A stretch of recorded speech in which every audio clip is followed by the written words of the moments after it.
ಶಿವರಾತ್ರಿ ಜಾಗರಣೆ ಬಲು ಜೋರು.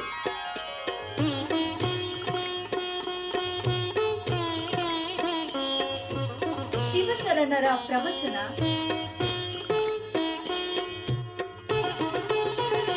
ನಡು ನಡುವೆ ನಗೆಯ ಸಿಂಚನ.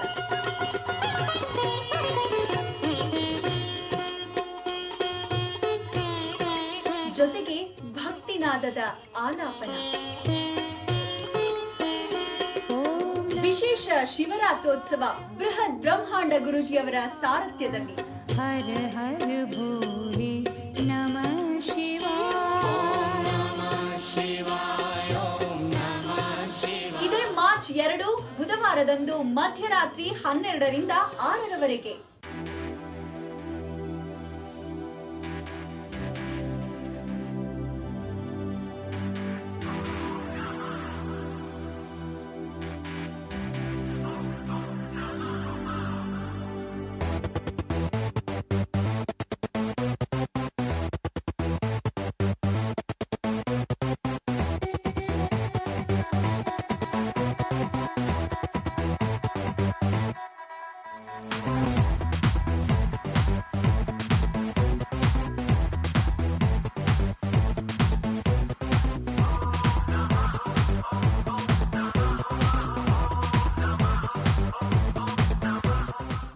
ಇವತ್ತಿನ ದಿವಸ ಇಲ್ಲಿ ಬಂದಿರತಕ್ಕಂಥ ಭಕ್ತ ಮಹಾಜನರಲ್ಲಿ ಮೊದಲನೇದಾಗಿ ಮಹಾಗಣಪತಿ ಸಾನ್ನಿಧ್ಯದಲ್ಲಿ ನಮಸ್ಕರಿಸ್ತಾ ಶ್ರೀನಿವಾಸನ ಅಂಗವಾಗಿ ತಮ್ಮೆಲ್ಲರಿಗೂ ಮೊದಲನೇದಾಗಿ ಇಷ್ಟೊತ್ತು ಕಾಯಿಸಿದ್ದಕ್ಕೆ ಕ್ಷಮೆಯನ್ನು ಕೇಳ್ತಾ ಇದ್ದೀನಿ. ಇವತ್ತಿನ ದಿವಸ ವಿಶೇಷ ಅಂದರೆ ಪ್ರತಿಯೊಬ್ಬರೂ ಯಾವುದೇ ಒಂದು ಕ್ಷಮಾಪಣೆಯನ್ನು ಕೇಳ್ಕೊಂಡಾಕ್ಷಣಕ್ಕೆ ಯಾವುದೇ ಒಂದು ಸಣ್ಣ ಭಕ್ತಿ ಆಗೋದಿಲ್ಲ. ಪ್ರತಿಯೊಬ್ಬನ್ನ ಕಾಯಿಸ್ತಕ್ಕಂಥದ್ದು ಒಳಗಡೆ ಇರ್ತಕ್ಕಂಥ ಆತ್ಮವನ್ನು ಕಾಯಿಸಿದ ಹಾಗೆ. ಏನು ಮಾಡೋದು, ಎಲ್ಲ ದೇವಸ್ಥಾನಕ್ಕೂ ನಾನು ಹೋಗಬೇಕು ಅಂದರೆ ಒಬ್ಬೊಬ್ಬರ ದೇವಸ್ಥಾನದಲ್ಲೂ ನಿಮ್ಮಂಥ ಭಕ್ತಾದಿಗಳು ಜಾಸ್ತಿ ಜನ ಇರ್ತಾರೆ. ಪ್ರತಿಯೊಬ್ಬರಿಗೂ ಬಿಡಿ ದಾರಿ ಬಿಡಿ ಅಂದರೆ ಹೇಳ್ಬಿಡ್ತಾರೆ. ಅವ್ರು ಹೋಗೋವರೆಗೂ ಪ್ರತಿಯೊಬ್ಬರಿಗೂ ಆಶೀರ್ವಾದ ಮಾಡಿ ಕಳಿಸ್ಬೇಕು, ಹೌದೋ ಅಲ್ವಾ? ಆದ್ದರಿಂದ ನೀವೆಲ್ಲ ಕಾದಿರ್ತಕ್ಕಂಥದ್ದು ಇಷ್ಟೊತ್ತು ಅಂದರೆ ಇಷ್ಟು ಜನಕ್ಕೆ ಕರ್ಮ ಇನ್ನೂ ಇತ್ತು, ಅಷ್ಟು ಜನಕ್ಕೆ ಗುರುಬಲ ಇನ್ನೂ ಬಂದಿರಲಿಲ್ಲ. ಆದ್ದರಿಂದ ಇಷ್ಟೊತ್ತಾದ ಮೇಲೆ ಗುರುಬಲ ಬಂತು, ಆ ಪರಿವರ್ತನೆ ಆಯಿತು ಅಂತ ಕೂಡ ಈ ಮುಖಾಂತರ ಆಶೀರ್ವಾದ ಮಾಡಿ ಆ ಶ್ರೀನಿವಾಸ ನಿಮ್ಮ ಎಲ್ಲರಿಗೂ ಮಂಗಳವನ್ನು ಉಂಟು ಮಾಡಲಿ ಅಂತ ಹೇಳಿ ಈ ಮುಖಾಂತರವಾಗಿ ಆಶೀರ್ವಚನ ಹೇಳ್ತಾ ಇದ್ದೀನಿ. ಇಲ್ಲಿ ನೆಲೆದಿರ್ತಕ್ಕಂಥ ಅಷ್ಟು ಭಕ್ತ ಮಹಾಶ್ರಯಲ್ಲಿ ನಾನು ಬಂದಿರತಕ್ಕಂಥ ಈ ಧರ್ಮ ಚೈತನ್ಯ ಯಾತ್ರೆಯಲ್ಲಿ ಧರ್ಮ ರಕ್ಷತಿ ರಕ್ಷಿತ ಅಂತ ಇಡೀ ಜಗತ್ತಲ್ಲಿ ಒಂದು ಎದೆ ಮುಟ್ಕೊಂಡು ಹೇಳ್ತಕ್ಕಂಥ ವಿಚಾರ. ವಿಶ್ವದಲ್ಲೇ ಯಾರು ಇದುವರ ತನಕ ನಾ ಭೂತೋ ನಾ ಭವಿಷ್ಯತಿ ಯಾರೂ ಈ ಪ್ರಯತ್ನವನ್ನು ಮಾಡಿಲ್ಲ.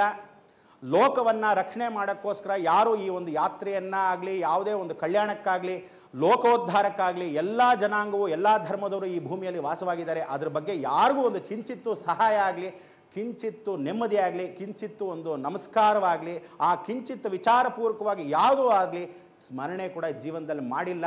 ಅದನ್ನು ಎದೆ ತಟ್ಕೊಂಡು ಪರಿಪೂರ್ಣವಾಗಿ ಆ ಶ್ರೀನಿವಾಸನ ಸಾಕ್ಷಿಯಾಗಿ ಹೇಳ್ತೀನಿ, ನಾನು ಎಂದೆಂದೂ ಯಾವ ಕಾಲಕ್ಕೂ ಜನಕ್ಕೋಸ್ಕರನೇ ಬಂದಿರತಕ್ಕಂಥದ್ದು, ಜನಕ್ಕೋಸ್ಕರನೇ ಇರ್ತೀನಿ, ಜನಕ್ಕೋಸ್ಕರ ಸಾಯೋವರೆಗೂ ಆ ಲೋಕ ಕಲ್ಯಾಣ ಮಾತೆಯಾಗಿರ್ತಕ್ಕಂಥ ಜಗನ್ಮಾತೆಯ ವಾಕ್ಯಕ್ಕೋಸ್ಕರ ನಿಮಗೆಲ್ಲರಿಗೂ ಹೇಳ್ತಕ್ಕಂಥ ವಿಚಾರ.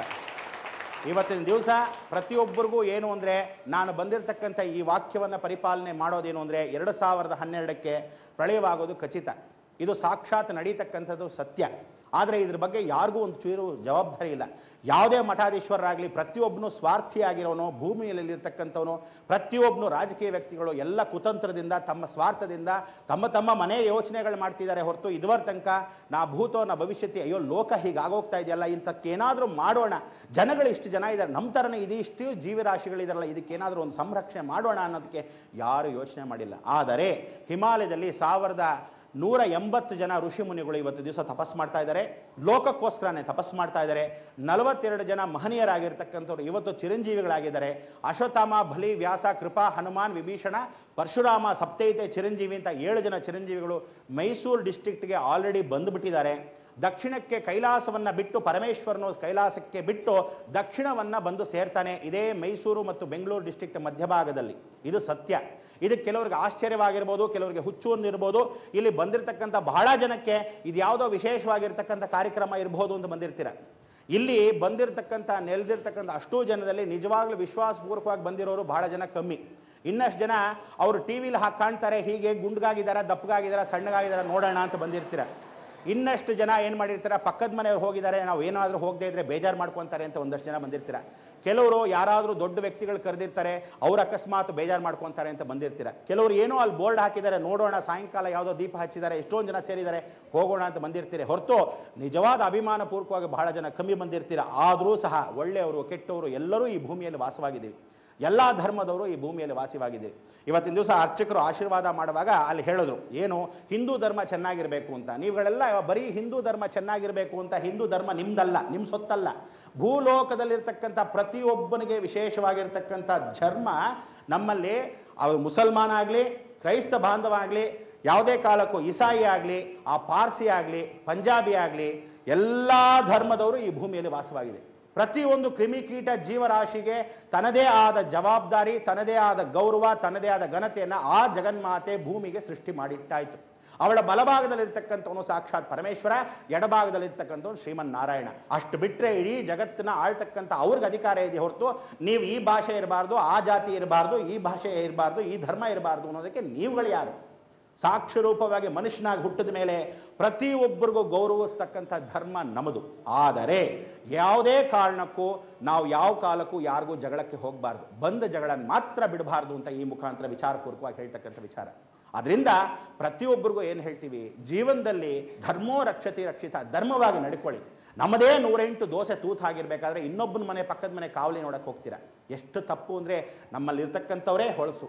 ಯಾವ ಕಾಲಕ್ಕೂ ತಿಳ್ಕೊಳ್ಳಿ, ಹಾವಿಗೆ ಬಾಯಲ್ಲಿ ವಿಷ, ಆದರೆ ಚೇಳಿಗೆ ಬಾಲ್ದಲ್ಲಿ ಮಾತ್ರ ವಿಷ. ಮನುಷ್ಯ ಜೀವನಿಗೆ ತಲೆ ಕೂದಲಿಂದ ಕಾಲು ಉಗುರೋರ್ಗೂ ಎಲ್ಲ ದೇಹವೇ ವಿಷ. ಇಂಥ ವಿಷ ಜಂತು ಇಡೀ ಭೂಮಂಡಲದಲ್ಲಿ ಎಲ್ಲೂ ಇಲ್ಲ.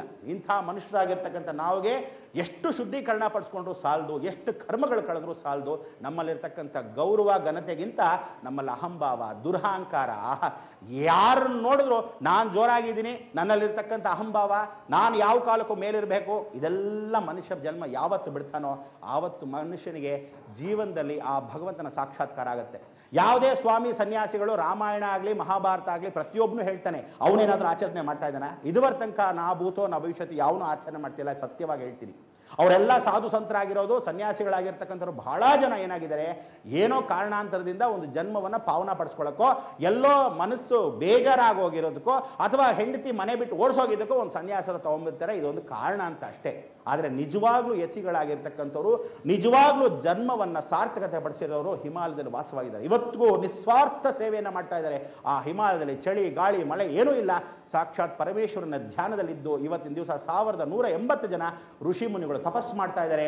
ಇದೇ 2012ಕ್ಕೆ ನಿಮ್ಮೆಲ್ಲರಿಗೂ ವಿಶೇಷವಾಗಿ ಪ್ರಕೃತಿಯ ಪ್ರಳಯವಾಗತ್ತೆ. ಇದು ಸತ್ಯ.